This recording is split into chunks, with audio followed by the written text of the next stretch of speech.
दोस्तों नमस्कार, मैं दीपक गौतम एक बार फिर से आप सभी के समक्ष हाजिर हूं।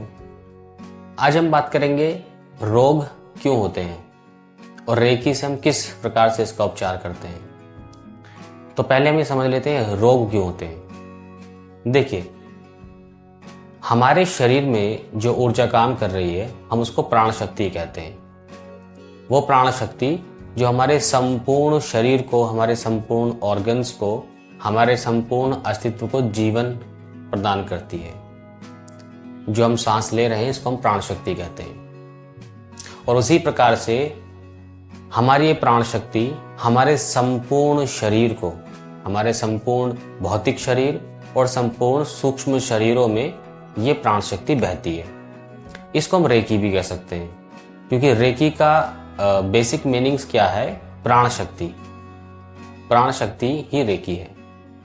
अब ये प्राण शक्ति जिस प्रकार से हमारे शरीर में बह रही है, बहुत प्रकार के अवरोध होने के कारण, ब्लॉकेजेस होने के कारण प्राण शक्ति किसी किसी स्थान पर, किसी ऑर्गन्स में बहना बंद हो जाती है या फिर कम हो जाती है।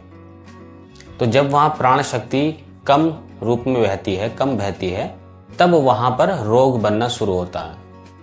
अभी भौतिक एक शरीर के हिसाब से रोग कुछ भी हो सकता है। वो किस प्रकार से आपके अंदर बन रहा है, वो हार्ट डिजीज है, लीवर में कोई प्रॉब्लम है, आपकी आंतों में कोई प्रॉब्लम है, पैनक्रियाज में कोई प्रॉब्लम है, शारीरिक रोग है, मानसिक रोग है, या फिर किसी भी प्रकार का रोग, तो वो शुरू हो जाते हैं।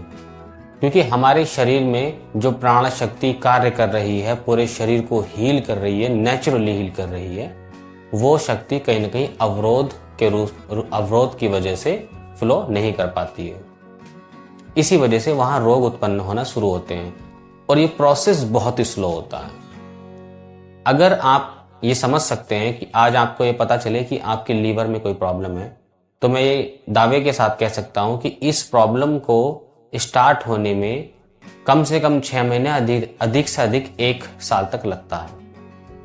वहां पर प्राण शक्ति का संचार कम हो जाता है, जिसके वजह से वहां पर धीरे धीरे एटॉमिक लेवल पर एक चेंजेस शुरू होते हैं, बदलाव शुरू होते हैं। फिर वो बदलाव धीरे धीरे धीरे धीरे हमारी बाहरी त्वचा पर, हमारे बाहरी ऑर्गन्स पर घटित होना शुरू होते हैं।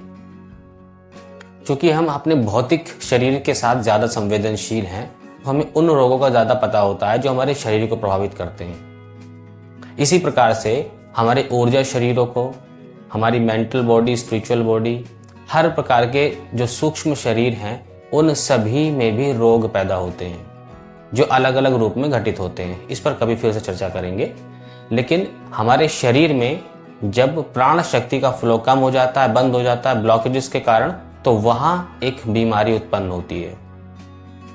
अब वो बीमारी इस बात पर निर्भर करती है कि वहां फ्लो कितना कम है, किस प्रकार से कम है, और क्या उस शरीर के उस हिस्से में कौन सा रोग ज्यादा हो सकता है, और उस रोग के कारण कौन कौन से अवरोध पैदा हो सकते हैं।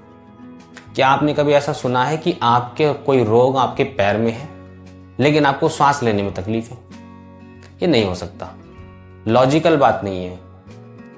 ये भी नहीं हो सकता है कि आपके लीवर में कोई प्रॉब्लम है जिसकी वजह से आपके अंगूठे में दर्द है। ये नहीं हो सकता है। अगर आपकी लीवर में कोई प्रॉब्लम है तो आपका डाइजेस्ट सिस्टम खराब होगा, आपको अलग प्रकार से अनुभव होगा, अलग प्रकार से आप दर्द और पीड़ा को महसूस कर पाएंगे। अब यही रोग अगर हमारे हृदय में है तो उससे संबंधित जो भी चीजें प्रभावित हो सकती हैं, वो उसको प्रभाव में डालता है। ऐसा नहीं होता है कि आपकी प्रॉब्लम अगर हार्ट की है तो जिसकी वजह से आपके बाल सफेद हो गए, ये संभव नहीं है। क्योंकि जो शरीर का जो ऑर्गन्स जिन चीजों को प्रभावित करता है, वही सिम्टम्स हमें दिखाई देते हैं। लेकिन वो कार्य जो कर रही होती है, वो एनर्जी जो रेकी शक्ति है, वहां पर अवरोध के कारण उसका फ्लो कम होने लगता है। तो इस प्रकार के भौतिक रोग हमें देखने को मिलते हैं। अब ये चाहे कोई भी रोग क्यों नहीं हो, क्योंकि रोगों की गिनती लाखों में हो सकती है, यहां पर सब कुछ तो बताया नहीं जा सकता है। लेकिन ये रोग संचालित कहां से होते हैं? हमारी छोटी सी बॉडी से, जिसके अंदर लिमिटेड ऑर्गन्स हैं। फिर भी रोग लाखों प्रकार के होते हैं। तो प्राण शक्ति, जब हमारी प्राण शक्ति जो हमें नेचुरली हील कर रही है, आपने देखा होगा कि यदि हमारे शरीर पे कोई चोट लग जाए और आप सिर्फ इस बात का ख्याल रखें कि उस चोट की वजह से आपको पसना पड़े, इन्फेक्शन ना हो बाहरी तौर पर, तो शरीर खुद ही उसको हील करना शुरू कर देता है। हम लोग जो भी ट्रीटमेंट लेते हैं वो सिर्फ इसलिए लेते हैं ताकि हमारी उस हील करने की शक्ति को बढ़ाया जा सके, या फिर बाहर के जो नकारात्मक तत्व हैं जो वातावरण में होते हैं वो हमारी स्किन को, शरीर को अफेक्ट ना कर सके। लेकिन हीलिंग पावर मनुष्य की खुद की ही होती है, वो प्राण शक्ति के रूप में आपके अंदर स्पंदित हो रही है। ब्लॉकेजेस के कारण वहां पर रोग पैदा होता है और हम उस रोग का ट्रीटमेंट करवाते हैं, चाहे ट्रीटमेंट का तरीका कोई भी हो, लेकिन उसके बाद भी वो रोग बहुत मुश्किल से सही होता है। अगर घातक रोग हो तो बहुत सारी समस्या फेस करनी पड़ती है, जीवन का एक लंबा टाइम हमारा ट्रीटमेंट में चला जाता है, बहुत सारे परहेज हमें करने पड़ते हैं ताकि वो चीज हमारी ठीक हो जाए। हम भौतिक रूप से हर प्रकार का प्रयास करते हैं, लेकिन इसके कारण सिर्फ भौतिक नहीं है, ये ऊर्जा शरीर में बहने वाली ऊर्जाएं हैं। जब तक उसका कनेक्शन वहां से नहीं कटेगा तब तक आपकी फिजिकल बॉडी पर भी उसका प्रभाव उतना नहीं दिखेगा। क्योंकि हम भौतिक शरीर के साथ ज्यादा संवेदनशील हैं, तो हम उपचार भी भौतिक स्तर का ही करते हैं। इसलिए आज इतना सब कुछ होने के बावजूद भी हम लोग हेल्थ को लेकर कितने अवेयर हैं, फिर भी किसी भी रोग को काट पाना लगभग असंभव होता जा रहा है, खासकर अगर घातक रोग हो तो, जैसे कैंसर जैसी अवस्था हो। हालांकि ट्रीटमेंट मौजूद हैं, समय पर करा लिए जाएं तो ठीक होने की संभावनाएं अधिक हो जाती हैं। अगर हम खुद पर ध्यान दें तो और ज्यादा बढ़ जाती है, लेकिन हमें समस्या तो फेस करनी ही पड़ती है। रेकी का कार्य होता है कि वो आपके उन्हीं अवरोधों को नष्ट करेगी। जो फ्लो आपके अंदर एनर्जी का, प्राण शक्ति का चल रहा है, जो आपको जीवन शक्ति दे रहा है, जो आपको हील कर रहा है, वो आपकी एबिलिटी बढ़ने लगती है। तो आप दुनिया का कोई भी रोग हीलिंग के माध्यम से ठीक कर सकते हैं।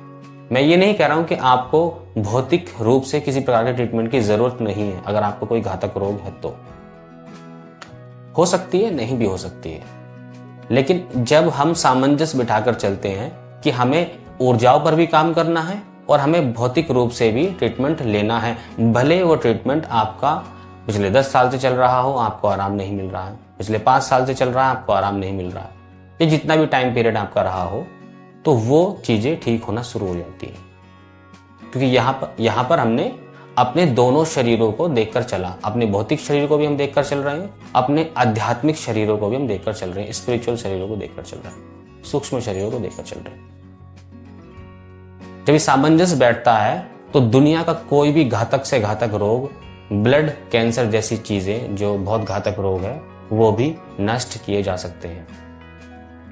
और रेकी उन्हीं अवरोधों को नष्ट करके हमारे उन्हीं नस नाड़ियों में, हमारे उन जो ऊर्जापात में बहना शुरू होती है, तब हमारे शारीरिक रोग खत्म हो जाते हैं। जैसे कि मैंने कहा कि हम शरीर को लेकर ज्यादा अवेयर रहते हैं, तो हमें सिर्फ उन रोगों का ज्यादा पता होता है जो शरीर के स्तर पर हो, लेकिन हम मानसिक स्तर पर, आध्यात्मिक स्तर पर, विचारों के स्तर पर, ऊर्जाओं के स्तर पर कितने रोगी हैं हमें स्वयं को मालूम नहीं है। इसीलिए आज के समय में हर 10 में से 2 एक व्यक्ति, ज्यादा भी, मेरे पास कोई ग्राफ नहीं है, लेकिन मैं स्पष्ट रूप से कह सकता हूं कि 10 में से 2 व्यक्ति डिप्रेशन के शिकार हैं, मानसिक रोग का शिकार है, मानसिक धारणाओं के शिकार हैं। बहुत प्रकार के रोग हम लोग फेस कर रहे हैं, लेकिन हम सजग इसलिए नहीं हैं क्योंकि हमें लगता है ये तो जीवन का हिस्सा है, चल रहा है। क्योंकि हमारा शरीर प्रभावित नहीं हो रहा है तो हम उस पर ध्यान भी नहीं देते हैं। हम लोग उस बुद्धि पर जा चुके हैं, उस स्टेज पर जा चुके हैं अपनी व्यस्त लाइफ में कि हम शारीरिक स्तर पर भी उस रोग का उपचार तब कराते हैं जब वो 3rd स्टेज पर पहुंच जाता है। जब वो बेसिक लेवल पर होता है तब हमें लगता है काम चल रहा है ना, तो काम चल रहा है तो काम चलाते हैं, अच्छे से काम चलाते हैं। फिर जब वो घातक बन जाता है तब फिर हम डॉक्टर के पास भागना, ट्रीटमेंट लेना, ये वो, फिर दुनिया भर का खर्चा, दुनिया भर की रोग पीड़ाएं, दर्द, हताशाएं, बहुत कुछ भोगनी पड़ती है। तो जिस प्रकार से हम शरीर को साफ रखने के लिए, स्वच्छ रखने के लिए, ताकि लोग, सोसाइटी, लोग हमें अपनाएं, हमसे बातें करें, हमको ये ना कहें कि आप इस प्रकार से रहते हैं, हम शरीर को मेंटेन करने के लिए हर प्रकार का कार्य करते हैं। लेकिन ऊर्जाओं को मेंटेन करने का हमारे पास कोई जरिया नहीं है।